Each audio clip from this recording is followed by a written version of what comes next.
तो आपने देखा 3 महीने पहले जो अवैध मस्जिद के विषय में जो आवाज़ एक हिंदू संगठन ने उठाई थी, जिसको चैनल ने दिखाया था, उसके बाद आज 3 महीने होने के बाद में हिंदू संगठन ने जो है फिर से फॉलो किया और आगे की जो कार्रवाई, आगे की जो गतिविधि है उसके लिए जो है घेराव जो है सतरंजीपुरा जोन का हरीश राउत का किया। और कहीं ना कहीं जो है हिंदू संगठन के साथ में जो बस्ती वाले आए थे वो भी कहीं ना कहीं लोक नेताओं से नाराज दिखे। हिंदुत्व के नाम पे आने वाली सरकार रहने के बाद भी कहीं ना कहीं उनको कहीं ना कहीं सपोर्ट न मिलते हुए नाराजगी जो है वो भी जताए और एक साफ चेतावनी दी है कि हम जो है अवैध जो मस्जिद है उसका निर्माण जो हुआ है उसको ढा के रहेंगे। अगर वो नहीं होता है तो शासन प्रशासन के साथ में खड़ी लड़ाई जो है वो हिंदुत्व की रहेगी। मैं आपका दोस्त सचिन बिसेन, जय हिंद, जय भारत, धन्यवाद।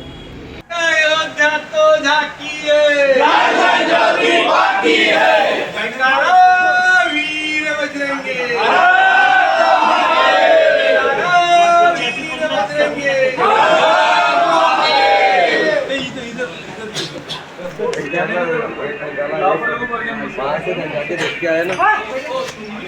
पूरा जोन में जो है आज किया हुआ आंदोलन हुआ और पिछले 3 महीने से हम लोग लालगंज की अनधिकृत जो मजार है मस्जिद, उसके लिए आंदोलन कर रहे हैं। 3 महीने से बार बार कारपोरेशन में हम डिपुटेशन दिए, जहाँ जहाँ स्थानीय कार्य है वहाँ पे हमने डिपुटेशन दिए। इसके बावजूद 3 महीने हो गए पर कोई भी कार्रवाई नहीं है। पिछले 4 दिन से हम कंटिन्यू यहाँ पे आ रहे हैं। 4 दिन से हम पे आश्वासन दिलाया जा रहा है कि भैया आज अतिक्रमण होगा, आज अतिक्रमण, आज अतिक्रमण। कल तो हद हो गई। कल उन्होंने बोले कि 3 बजे तक पुलिस प्रोटेक्शन के साथ में हम लोग अतिक्रमण हटा देंगे। उसके बावजूद भी अतिक्रमण नहीं हटा। इसी कारण हमारा सारे पूरा लालगंज कृति समिति है और वहाँ के लालगंज के पूरे वासी यहाँ पे आए और यहाँ पे आज धरना प्रदर्शन है। हम लोग जब तक हमको न्याय नहीं मिलता, जब तक हमारी मांगे पूरी नहीं होती, तब तक हम लोग सतरंजीपुरा जोन से डटे रहेंगे और शाम तक नहीं उठेंगे। क्योंकि इन्होंने आश्वासन दिया है हमें कि आज शाम तक तुम्हारा ऑर्डर पास करेंगे और मस्जिद को तोड़ने का ऑर्डर वो पास करके हमें शाम तक देने वाले हैं। और हमने भी बोला है कि हम जब तक ऑर्डर लेके जाएंगे नहीं तब तक ये सतरंजीपुरा जोन को हम छोड़ेंगे नहीं। अधिकारियों ने क्या कहा है कि जो मस्जिद बनी है वो उनके अधिकार क्षेत्र में है या गैर कानूनी या अतिक्रमण करके मस्जिद बनाई गई है? क्या दस्तावेजों की पुष्टि हुई है? अतिक्रमण जो उनकी जो प्राइवेट लैंड है, प्राइवेट जगह है, उन पे उन्होंने मजार बनी है, पर उसमें मस्जिद बनने के लिए बहुत सारे नियम कायदे से करना पड़ता है।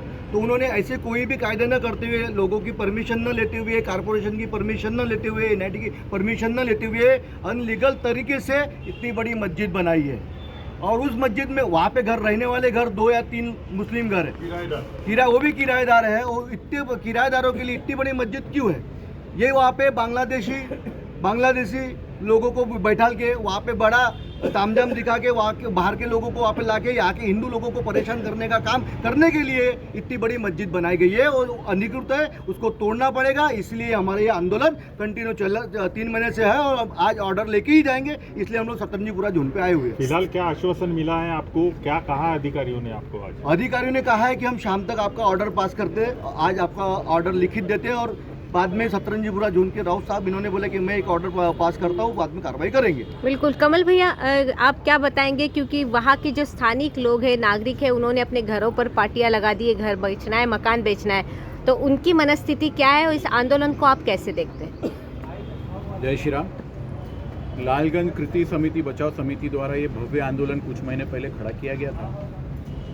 3 महीने पहले जब इस आंदोलन की शुरुआत हुई थी, यहाँ के सभी पदाधिकारियों को, पुलिस विभाग को ये सचेत किया गया था कि वह जो निर्माण कार्य मस्जिद का चालू है वो संपूर्ण तरीके से अवैध है और इसकी हामी पूरे प्रशासन ने भी भरी है और इसकी जानकारी भी दी है कि हाँ वो अवैध है।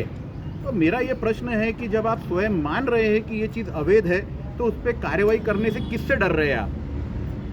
जो समाज हमारे ऊपर हावी हो चुका है उसकी एक अनधिकृत इमारत को ढहाने के लिए आप इतना विचार कर रहे हैं। अभी कुछ दिन पहले का प्रकरण है, हमारे सब संत त्यौहार गए, हमारे बजरंग दल के कार्यकर्ता को गोधनी पुलिस स्टेशन से फ़ोन आया कि जो आपने तोरण लगाई थी वो तुरंत हटाइए। तो ये भूमिका क्या है? हमारा कोई भी संत त्यौहार आता है उसको तुरंत बैनर उतारिए, तुरंत तोरण उतारिए, लेकिन जो सिद्ध हो चुका है कि ये अनधिकृत है, तोरण उतारने का समय सबको है लेकिन अनधिकृत बांधकाम तोड़ने का समय किसी के पास नहीं है। इनके कानों पे जू नहीं रेंगती। ये डरे हुए डरपोक लोग हैं जो यहाँ बिठाए गए हैं। जब तक हिंदू एकत्रित होकर आवाज नहीं उठाता इनको कोई फर्क नहीं पड़ता। हमने स्पष्ट रूप से इनसे पूछा है, अगर आपके हाथ कांपते हैं तो आप हमें बताइए, हम आपके साथ चलेंगे, हम आपको प्रोटेक्शन देंगे, हम आपके साथ खड़े रहेंगे। अगर आपको किसी का इतना भय है तो अगर वो जायज़ है, वो लीगल है, तो उसके दस्तावेज पेश कीजिए। जब वो स्वयं एक्सेप्ट कर रहे हैं कि इलीगल है तो आपको उसको तोड़ने में दिक्कत क्या है? मुझे यही प्रश्न है सिर्फ प्रशासन। हिंदुत्व की सरकार रहने के बाद में भी अगर बजरंग दल को आंदोलन पे उतरना पड़ेगा और जिन नगर सेवक को या जिन आमदारों को आप लोगों ने चुन के दिए हो, उनकी क्या भूमिका रही इस विषय पे? देखिए, मैं किसी सरकार को हिंदुत्व की सरकार नहीं मानता। कोई सरकार हिंदुत्व की सरकार नहीं हो सकती। कुछ सरकार हिंदुत्व का कम फेवर करती है, कुछ सरकारें ज़्यादा करती है, वो भी अपने स्वार्थ के लिए, अपने लाभ के लिए। हर आदमी को इस्तेमाल किया जाता है, खास करके हिंदू धर्म को। मैं नहीं मानता पूरे देश में अगर कोई हिंदुत्व की बात करता है तो विश्व हिंदू परिषद, बजरंग दल के अलावा कोई हिंदुत्व की बात नहीं करता। जिसकी आपको बलिदान की गाथा राम मंदिर के आंदोलन से दिखेगी।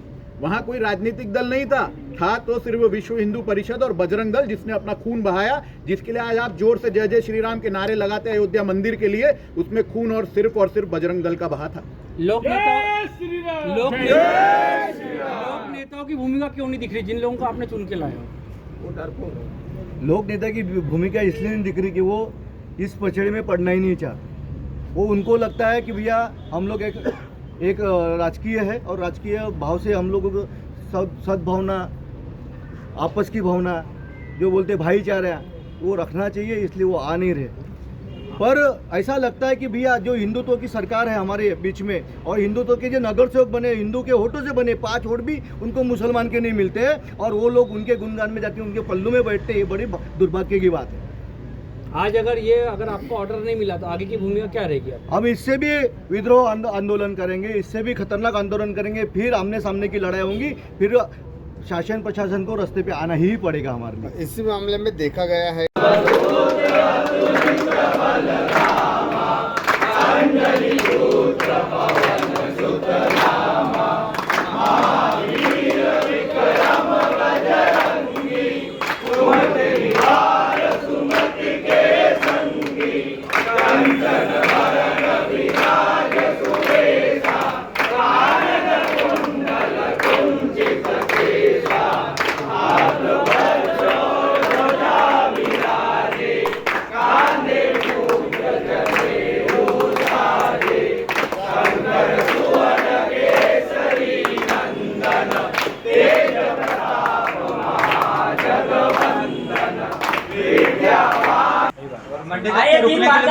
और मंडे नहीं, अब एक्शन अभी तुम 5 लोग बुलाओ, आज ही करो, आज जो करना है आज ही करो। रुक रहे उसको बुलाओ, इधर से नहीं हो रहा है, बुलाओ जिसको जहाँ से रुक रहा है काम, बराबर है। आपको भी गलत लगता होगा तो बोल दो हमको।